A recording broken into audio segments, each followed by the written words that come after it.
All right, so director Mikey McMurran, again, let me present you with the Filmmakers button. There you go. I always got a picture of me doing this up. And then there you go, Mikey, you're first, and hopefully one of the first of many. Thank you, sir. All right.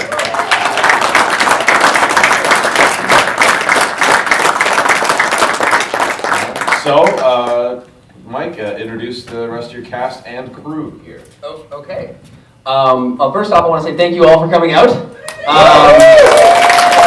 Thank you to you guys over at Blood in the Snow. This is a real honor. This has been amazing. And thank you. I have to say a quick thank you to my friends and family and everyone who supported the film. You guys have been great. Thank you. So, we have Annette Wozniak, Brent Baird, Jeff Ullman. We have Andre Becker, Michael Becker, Keegan Chambers, Nicole Koalas, Rebecca Wise, Matt Chisholm, Tony Nash, Gordon Davidson, Michael Malco, Astrida Asa, and Joshua Kuchma. And Brooke is in there. She didn't come out. There she is. Excellent. All right. Well, it's interesting because, like I say, we watch all these films that we show here, and everybody. Often filmmakers make horror films, grow up being fans themselves, and often they talk of the great, the great horror films, the Night of the Living Deads, the Chainsaw Massacres, Hitchcock's Psycho, as being, as big respectful, the ones that make all the top 10 lists. And as we're watching this one, I think that the influences, were a little bit different for this one. I think this feels to me a bit kind of like, that the influences come from the 80s and from a lot of visits to the video store, the horror section of the video store section. Man, it's late. Anyways, tell me about the feel that you were going for. I kind of felt that was very exact here with what you're going for. Yeah, sure. Like you said, I grew up watching the 80s VHS slashers at the back of the video store. I'd always be there. Okay, not the very back. But I'm gonna fall over. Do you know what movies like Sleepaway Camp and like the original one, A Stranger's Calls, Black Christmas, stuff like that really inspired me for this movie, and to put a humorous kind of touch on it, try to make it as much of my own as I can, that's basically where the idea came from. Was I used to work in retail, and working in retail over Christmas, for anyone who's done it, it can drive you mad, and so that's where I came up with the idea, and a couple of my actors, Annette, Jeff, and Keegan, I'd worked with them previously. I wrote the roles for them, and it just kind of took off from there. Excellent, excellent. And I recognize Andre I've known for a while. Andre has been at Blood in the Snow a couple of times now as an actor for in the films of Chris Alexander. Now he's here tonight as a producer, an actor again, and as well the composer of the score, just that addictive score. So maybe talk about your involvement as a producer and also as that score, because I think the score as well is a big star of the film as well. Yeah. Well, I mean, as a producer, coming on, I met Mikey at Shock Stock 2 years ago, and Michael was there with me as well, and he just approached us. We were both kind of handling the Pangoria booth that year, and he just said, "Hey, I want to make a movie. What do I need to do?" And realizing now, he was totally just like pulling the wool over our eyes, because he knew exactly what he needed to do, and he needed to get us to help him make his movie. So that's pretty much what happened, and I'm glad he did, and it's been a pretty good trip so far. But and coming back to the music, I mean, it's the same stuff that I grew up with too. Obviously, that 80s music is definitely an inspiration and an influence for that, but for me, like a lot of people say, like, it sounds like, it's that retro feel. But for me, it's just, this is what a horror movie should sound like. That's just it. So that's where I, kept it at and was like, okay. Especially a movie like this, it just worked. It made sense. So. Excellent. That's very good. I'm trying to. I did the Q&A for Save Yourself, and we're talking about ensemble acting. I was thinking there's usual questions asked that are fairly serious about craft and everything. And I wanted, because this is a fun film, I want to kind of think of some more fun parts of this movie. the one scene in the film kept the ongoing tradition at Blood and Snow of penile dismemberment and disembodiment. Started I think last year with Greg's last film had that, and then the year before with Mike's film Spook Slayers. That's it. Yeah. So Jeff and a terrific performance. I think giving full permission to just go. Wherever you wanted to go with it. Talk about having fun in the role and also losing the Johnson there.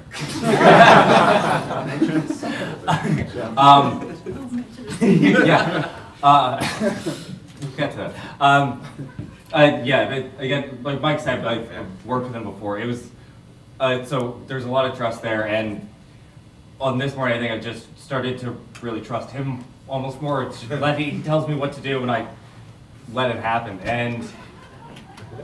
And again, for the decapitation, The dictation? I didn't even really find out that was going to happen as it was until the day of. Didn't really have a lot of time to think about it. Probably was better that way. There's been some talk though whether or not that was actually a mortal wound, and whether or not that would have killed me.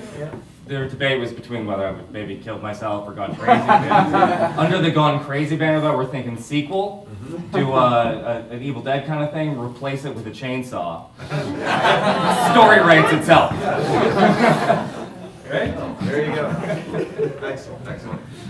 And Annette, who is a wonderful performance in the film, and as well as also one of our Fest's two film superstars, along with the street here. Annette can be seen tomorrow in Bite, which has been all over the world at festivals and all that. And but this one was kind of your baby as well. You did a great job promoting and all that. Tell us about when you first read the script and saw what Mike had in store for what you were going to do, and how you got into the character of your character. I don't know if we're going to word this right. So, just like the last screening, I kind of asked a similar question. I actually didn't know what a webcam model was. I thought a webcam model was like, oh, she just like maybe poses in burlesque and... Bless you, dear. I know. Oh, dear God. And Mikey's like, yeah, oh, okay. And then I had to go film Bite, and I went to the auditions with them, and I read for some of the people that we casted here. And then I just kind of had to let it go to focus on Bite. So then we got back, and then Mikey was like, we're gonna, webcam models kind of, you're kind of like having sex, but there's nobody there. You're having sex with stuff. What's that? I went down to the discount, steak shop, and there was a barrel bin, and there was a discount. Well, this is what you're gonna be kind of doing. Yeah. And he's like, what do you mean doing? Mikey, please no. So I'm glad that it was more insinuated, and obviously I don't think I could go that far. And yeah, the vegetables were just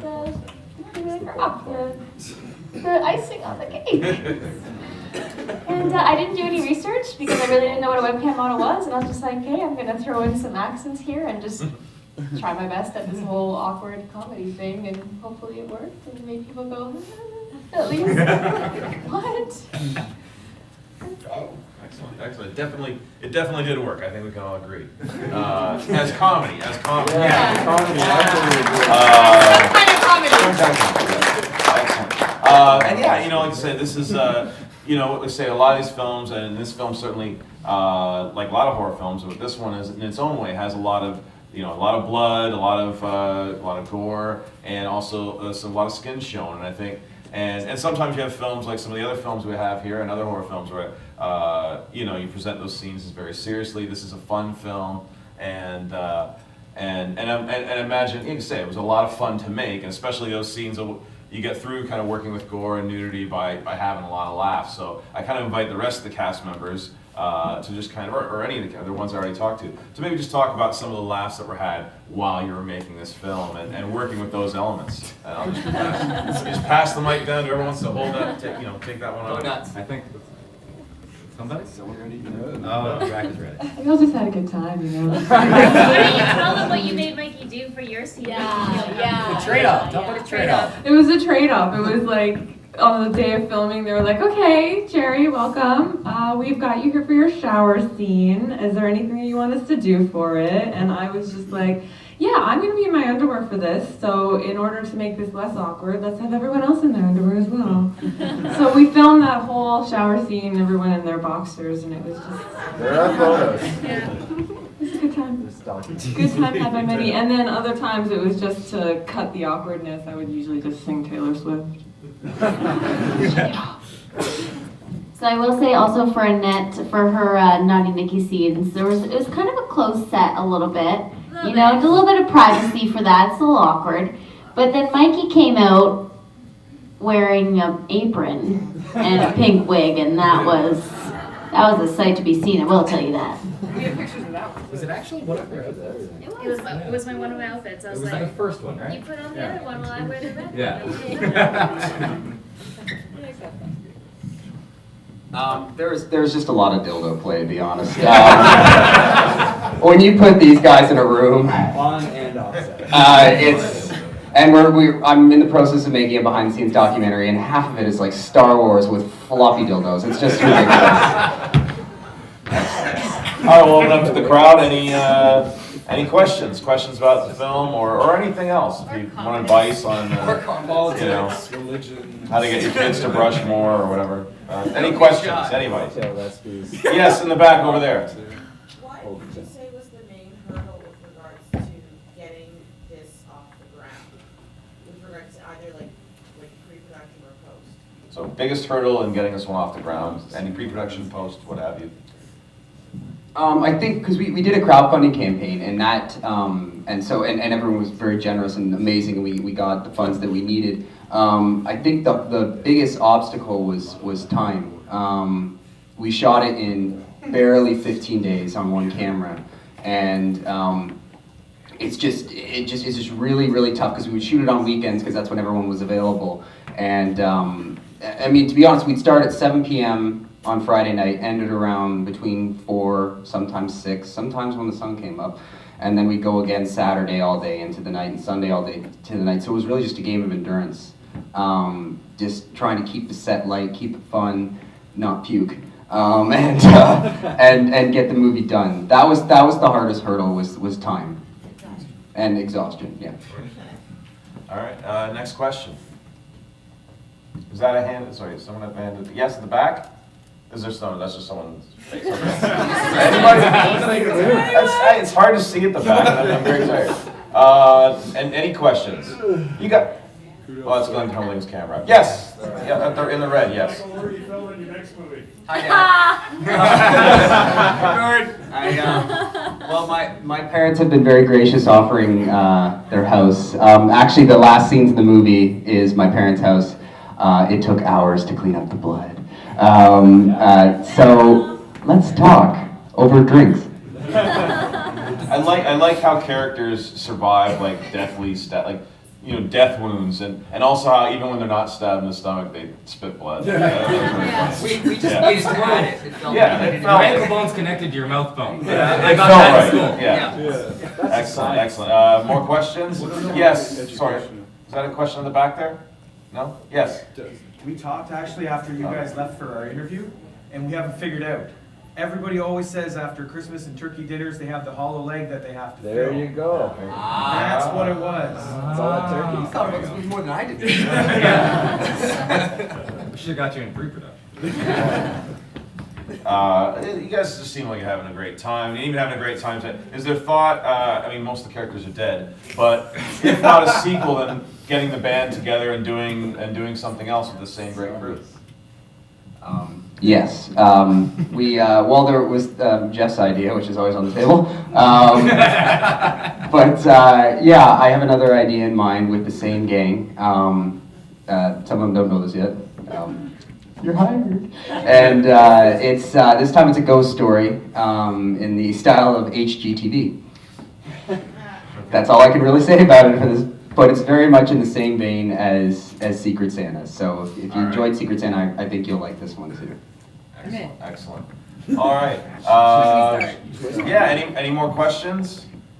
Okay, yeah, I just want to keep hanging out. It's so much fun. You guys have anything else you just want to share in general, or no?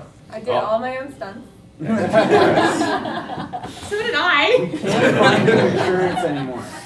Actually, I'd like to thank Josh because we were shooting in his house, and I'm sorry again. Thank you for letting us destroy your house. Minimal property damage. Minimal. Yeah. Oh, outstanding work then.